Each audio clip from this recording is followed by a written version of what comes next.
kita bisa melihat, memandang wajah daripada Abu Yah Maliki, wajah daripada Abu Yah Hasan, memandang fotonya aja kita merasa senang, hati menjadi sejuk dan hati menjadi rindu.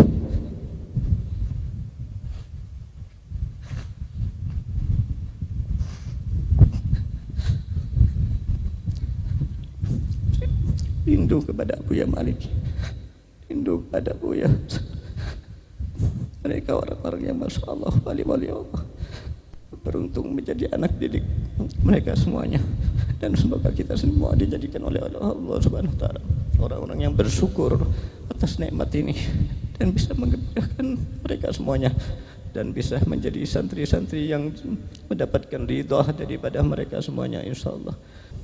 Alhamdulillah, bersyukur pada malam yang mulia ini, malam yang mulia di tempat yang mulia, dalam acara yang mulia, dan dihadiri oleh orang-orang yang mulia, dan insyaallah menjadi bukti insyaallah kita menjadi orang-orang yang mulia, dan diberikan kemuliaan-kemuliaan di dunia, kemuliaan-kemuliaan di akhirat nantinya. Dan dengan hadirnya kita di sini, kita wajib untuk bersyukur kepada Allah Subhanahu wa Ta'ala.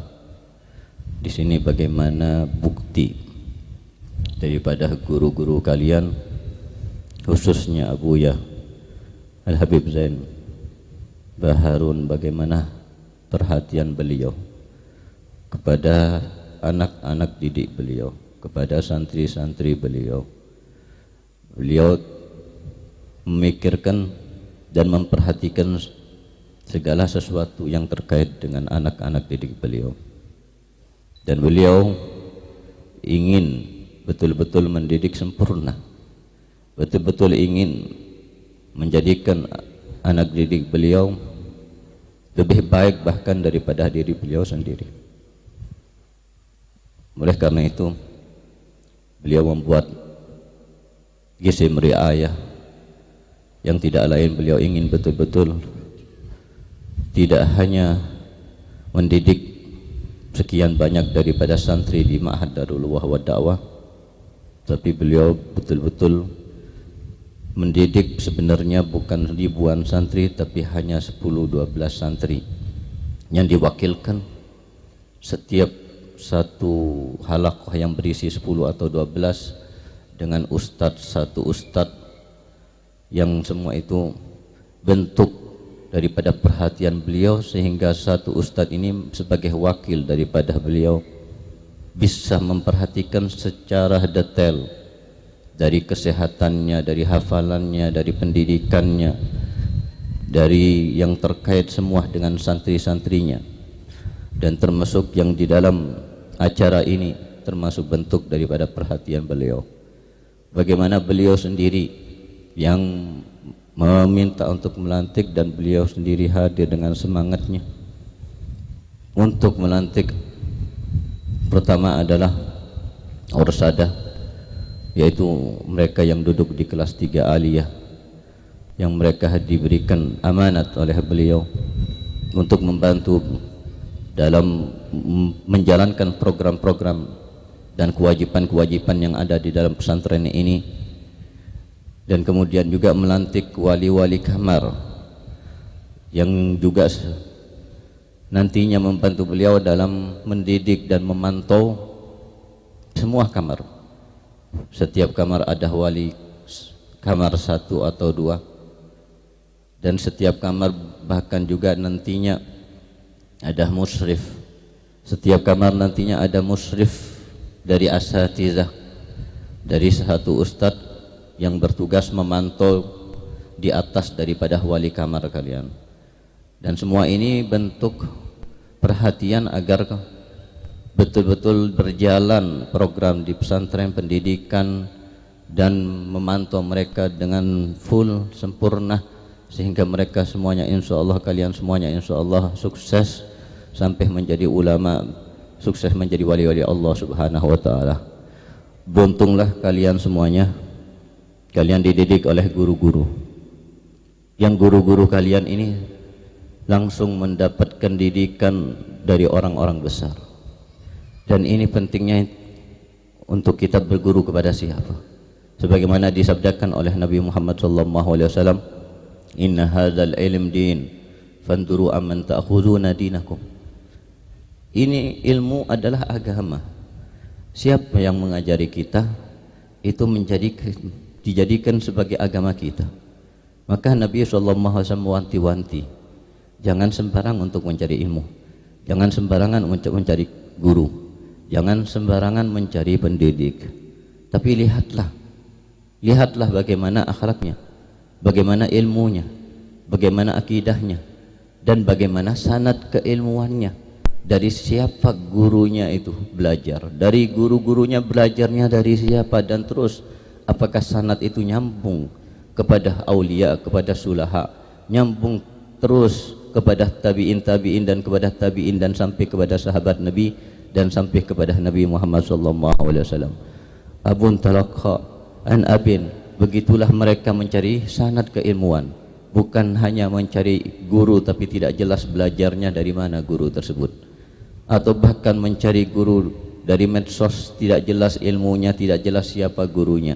Tapi beruntunglah kalian punya guru yang betul-betul guru-guru yang Masya Allah semuanya. Guru kalian Abuya Habib Zain, Masya Allah, beliau setiap waktunya dekat dengan guru beliau, guru besar beliau Abuya Said Muhammad bin Alwi Al-Maiki, menjadi penulis beliau, hidmah kepada beliau. Setiap saat sholat di belakang beliau menjadi makmumnya, duduk di hadapan beliau, dan langsung mendapatkan didikan 24 jam. Bayangkan selama 7 tahun lamanya. Dan begitulah guru-guru yang lain, dan begitulah guru kalian yang lain, Al-Habib Zain bin Ibrahim Smith, bagaimana mendidik Habib Segaf, mendidik murid-muridnya, dan beliau mendidik dengan didikan yang saraf, bukan didikan yang lain-lain, tapi dengan didikan yang nyambung dari gurunya, dari guru-gurunya, dan terus kepada Nabi Muhammad SAW. Ini adalah satu kenikmatan yang luar biasa. Belum lagi bagaimana Abuya perhatiannya tidak cukup dengan guru-guru yang ada dari Mekah, guru-guru yang datang dan dididik langsung di Madinah, tapi diambil guru-guru dari Hadramut, diambil guru-guru dari Suria, diambil guru-guru dari Sudan, dan diambil guru-guru dari yang lain, yang mana ini semuanya tidak mungkin kita mendapatkan di tempat yang lain. Bahkan kalau kita mau mendatangkan mereka semuanya, atau satu aja, dua di antara mereka, sulit untuk kita datangkan ke rumah kita. Bagaimana kita bisa mendapatkan mereka datang ke tempat kita, ke pesantren kita setiap hari? Kita mendapatkan guru-guru besar setiap hari. Harusnya kenikmatan ini harusnya kita syukuri, kita sujud syukur sama Allah Subhanahu wa taala. Setiap hari harusnya kita sujud syukur kepada Allah Subhanahu wa taala. Betapa besarnya, betapa mahalnya nikmat ini. Abuya berkali-kali, saya tidak bohong, berkali-kali Abuya sampaikan kepada mereka, sampaikan kepada santri-santri, gak syukur ke kalian semuanya. Bagaimana kami mendatangkan guru-guru yang hebat-hebat, tidaklah kalian bersyukur? Bagaimana kalian didatangi oleh guru-guru yang Masya Allah ikhlas-ikhlas semuanya? Saya ingat daripada doa daripada Abuya Maliki, siapa yang tidak ikhlas daripada guru-guru yang ada di Dalwah, Allah Subhanahu wa taala akan keluarkan dari Dalwah dengan cara Allah Subhanahu wa taala. Berarti yang tetap ada di Dalwah pastinya mereka adalah guru-guru yang ikhlas, dan doa Abuya Maliki tidak diragukan lagi, pasti terkabul dan didengar oleh Allah Subhanahu wa taala. Dan alhamdulillah, semoga kita semuanya menyadari, semoga kita semuanya menghargai daripada nikmat-nikmat Allah Subhanahu wa taala tersebut. Janganlah kita telat untuk datang ke kelas, janganlah kita telat untuk datang ke depan guru kita, belajar dengan adab zahir dan batin, mencatat semua faedah yang datang daripada guru-guru kita dengan tulus, dengan ikhlas, dengan adab, dengan akhlak. Ini yang diinginkan oleh guru-guru kalian, yang diinginkan oleh Abuya Zain. Dan nikmat ini kalau kita tidak mensyukurinya dengan hati kita, tidak mensyukurinya dengan anggota badan kita, Allah akan cabut nikmat ini. Pasti akan ada yang namanya sesuatu membuat kita berhenti, membuat kita berhenti di tengah jalan. Nauzubillah. Itu bukan sama Allah Subhanahu wa taala memang diatur seperti itu. Bukan kalian, kalau ada santri yang berhenti, bukan dia yang memilih berhenti, tapi Allah yang menyuruh, yang menakdirkan dia berhenti di tengah jalan. Bukan dia yang memilih, tapi Allah yang memilih. Naudzubillahi min dzalik.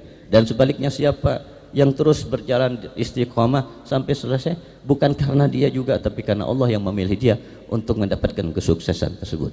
Dan semoga kalian semuanya termasuk yang dipilih oleh Allah menjadi santri yang betul-betul rajin dan mengamalkan ilmu, yang sampai sukses tidak putus di tengah jalan, sampai berkhidmah dan sampai menjadi orang-orang yang bermanfaat di masyarakat, di umat ini, insyaallah. Amin ya rabbal alamin. Tadi dikatakan oleh yang membaca Al-Qur'an, innallaha ya'murukum an tu'addul amanati ila ahliha. Allah Subhanahu wa taala memerintahkan kalian untuk menjalankan amanat kepada orang-orang yang mempunyai amanat. Malam ini kita akan melihat nantinya siapa yang akan dilantik menjadi wali kamar, siapa yang dilantik akan menjadi ketua orsada dan wakilnya, siapa yang menjadi ketua kamar di masing-masing kamar. Dan semua itu kita katakan itu adalah sebenarnya amanat yang besar. Itu amanat yang diberikan oleh mudirul ma'had kepada mereka semuanya. Jangan kita sia-siakan, tapi justru kita syukuri karena masih dipercaya. Siapa yang dilantik nantinya itu harus bersyukur kepada Allah Subhanahu wa taala, ternyata dipercaya oleh abuya, dipercaya oleh guru-gurunya untuk mengemban amanat tersebut. Tidak mungkin dipilih begitu aja. Siapa yang dipilih nantinya itu dengan pertimbangan-pertimbangan, dan tentunya yang dipilih pasti itu adalah karena dipercaya oleh guru-gurunya. Oleh karena itu, yang dipilih siapapun jadi wali kamar ataupun ketua orsada dan anggotanya, maka hendaknya jangan menyia-nyiakan amanat tersebut. Hendaknya lakukan amanat tersebut sebaik-baiknya, dan jangan mengatakan bahwasanya ini adalah kewajiban, bahwasanya ini adalah beban, bahwasanya ini adalah sesuatu yang capek untuk dilakukan. Justru ini adalah kenikmatan yang luar biasa dan tidak terulang di kemudian hari. Nikmat ini kepada kalian karena kalian betul-betul dipercaya oleh guru-guru kalian untuk mengemban amanat ini. Ini adalah khidmah. Kita semuanya di pondok pesantren ingin untuk khidmah kepada abuya, ingin khidmah langsung kepada guru-guru kalian, semuanya ingin. Dan insya Allah dengan ini khidmah yang paling mulia, khidmah langsung juga kepada abuya. Kita ingat bahwasanya dulu masing-masing ternyata seperti itu. Daripada saya punya saudara-saudara dari Abuya Zain, dari Abuya Segaf, dari Al-Fakir sendiri, setiap masing-masing ketika berangkat yang dipesan oleh Abuya Hasan, safir lil khidmah, mahu li talabil ilm, lil khidmah, talabul ilm rogam kada. Kalian pergi, bukan saya berangkatkan kamu untuk ke Madinah atau ke Makkah, bukan untuk belajar nomor sekian, tapi khidmah kepada guru kalian, khidmah kepada guru kalian. Dan alhamdulillah Ustaz sendiri khidmah. Selain khidmah di Rubat, khidmah yang sudah berat sebenarnya masih khidmah lagi di rumahnya Abu Yazain. Bahkan berapa kali diingatkan, ditelepon oleh Abu Yazain sebagai pengganti setelah wafatnya Al-Walid, penggantinya, khalifahnya adalah Abu Yazain. Ditelepon, diingatkan sama Abu Yazain, ya apa khidmah? Sudah khidmah di Rubat, sudah khidmah khusus secara Abu Yazain. Alhamdulillah, Fakir ya bersyukur punya saudara-saudara yang perhatian satu dengan yang lainnya. Dan kalian juga bersyukur punya guru-guru yang memperhatikan kalian setiap langkah kalian. Dan pastinya demi Allah, guru-guru kalian semuanya menginginkan kalian sukses, bahkan lebih sukses daripada guru-guru kalian masing-masing. Kepingin lebih sukses dalam ilmunya, dalam akhlaknya, dalam kedudukannya, dalam menyebarkan ilmu. Ini yang diinginkan oleh guru-guru kalian. Dan Al-Fakir bersumpah untuk hal itu. Dan ini adalah guru yang luar biasa, murabbi yang luar biasa. Jangan disia-siakan. Dan semua pasti tidak mungkin semuanya berhasil. Ada mungkin satu dua, walaupun keinginan kita semuanya berhasil. Jangan sampai kalian di antara yang gagal nantinya di pesantren. Nauzubillahi min dzalik. Oleh karena itu, niatkan masing-masing untuk merubah diri kita dari keadaan yang jelek kepada keadaan yang baik, dari malas kemudian menjadi giat belajarnya, dari maksiat kita tinggalkan menjadi tazakkur kepada Allah, ingat kepada Allah Subhanahu wa taala, dari yang tidak ada khidmah menjadi khidmah, dari yang kita hatinya selalu memikirkan dunia, memikirkan perempuan, memikirkan sesuatu yang enggak ada manfaatnya, kita selalu diberi hati meminta kepada Allah, diberi hati yang selalu ingat kepada Allah, rindu kepada Rasulullah sallallahu alaihi wasallam. Dengan ini tariknya, ini jalannya, tidak ada jalan yang terbaik daripada ini. Sehingga dikatakan oleh ulama, andai kata misalnya seluruh waktunya digunakan setelah kewajiban-kewajiban yang diwajibkan oleh Allah, seluruhnya digunakan untuk hal yang seperti ini, khidmah kepada guru, belajar dan lain-lain yang ada di pesantren ini, enggak usah sholat sunnah, enggak usah puasa sunnah, enggak usah banyak baca Quran, enggak usah wirid-wirid, itu sudah afdal dan afdal jauh. Cukup sudah kewajiban yang sudah diwajibkan oleh Allah Subhanahu wa taala, sisanya gunakan untuk apa yang sudah menjadi ketetapan di pesantren ini. Enggak usah mikir baca sholawat banyak, baca Quran banyak. Baca Quran iya setiap hari, tapi dengan porsi yang enggak banyak. Baca sholawat iya pasti ada, tapi yang lain gunakan waktunya untuk khidmah, untuk belajar, untuk terus taat kepada guru, menyenangkan apa yang menjadi kesenangan guru kalian. Apa yang kalian tahu ini menyenangkan guru, lakukan, tidak harus di depannya, mungkin di belakangnya, akan menjadi pahala yang lebih besar di sisi Allah Subhanahu wa taala. Maka kita ingatkan, innallaha ya'murukum an tu'addul amanati ila ilaiha.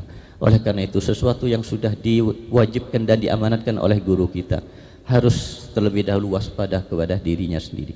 Jangan justru diberikan amanat dia sendiri yang khianat, naudzubillah. Jangan dia diberikan amanat oleh gurunya, justru dia yang melanggar daripada perintah gurunya. Dan semoga insyaallah semuanya bisa mendapatkan barokah daripada guru-guru kalian, barokah daripada Abu Maliki, barokah daripada Al-Habib Hasan bin Ahmad Baharun, yang kedua guru besar kita semuanya ada di muka kita semua. Kita bisa melihat, memandang wajah daripada Abu Maliki, wajah daripada Abu Hasan, memandang fotonya aja kita merasa senang, hati menjadi sejuk dan hati menjadi rindu.